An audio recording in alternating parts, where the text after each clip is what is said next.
Jukun arts and crafts, canoe making, pottery and salt making.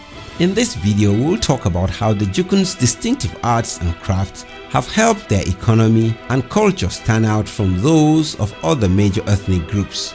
These are only a few of the many arts and crafts for which the Jukuns are known for. Some of these arts and crafts include salt processing, basketry, stringing an instrument, beer brewing, woodworking and weaponry, canoe making. Among the Jukuns, those who live near rivers and are skilled at carpentry have a reputation for being the most skilled in their field.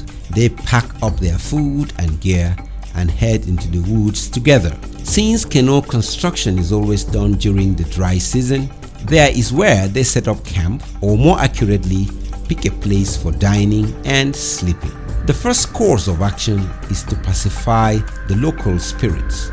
The leader of the group clears a space around the foot of the biggest tree in the region and makes an offering of food there with a prayer to his ancestors.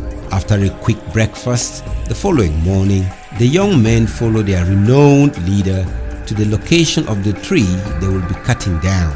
Following this, he slaughters a chicken and pours its blood at the base of a tree, saying, "Behold, we give you blood, you, our predecessors, who have accompanied us here.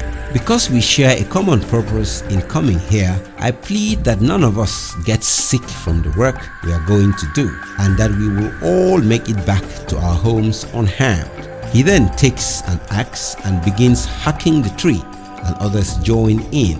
This is done before any of the trees used to make the boat are felled. To prevent the wood from cracking during the canoe's final assembly, it is immersed in the river after it had been cut down, where a month may pass during this process.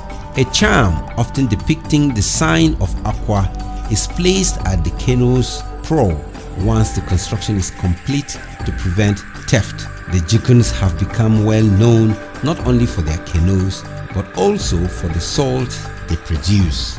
Salt making. Salt has long been viewed as a gift from the gods and as something they love.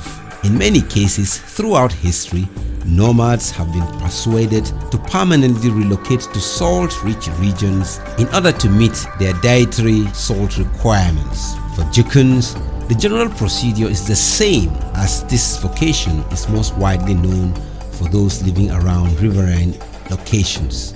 The common practice among river residents is to collect high tide in clay basins, let it down and settle, and then scrap out the concentrated salt.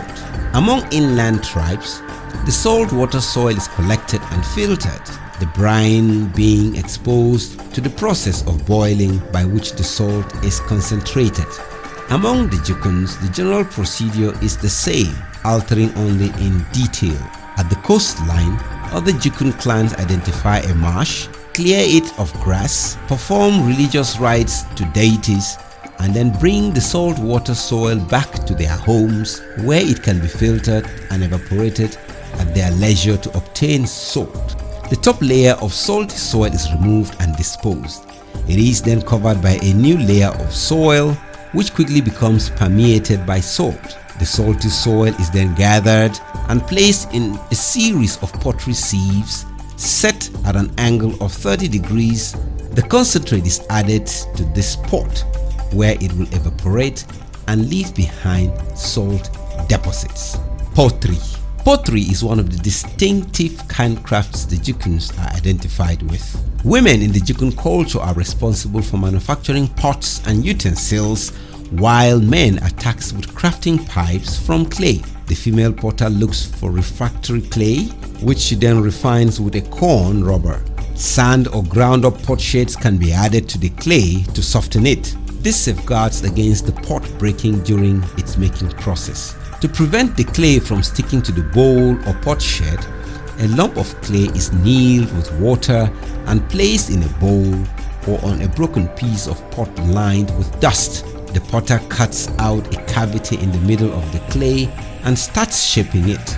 After a foundation is established, she adds lengthy sausage-shaped fillets of clay to the pot using cooling method.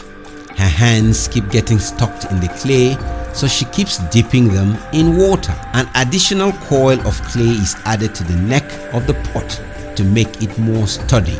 After the body of the pot has been formed, it is finished by rubbing it with a wet mahogany pot fragment and a leaf.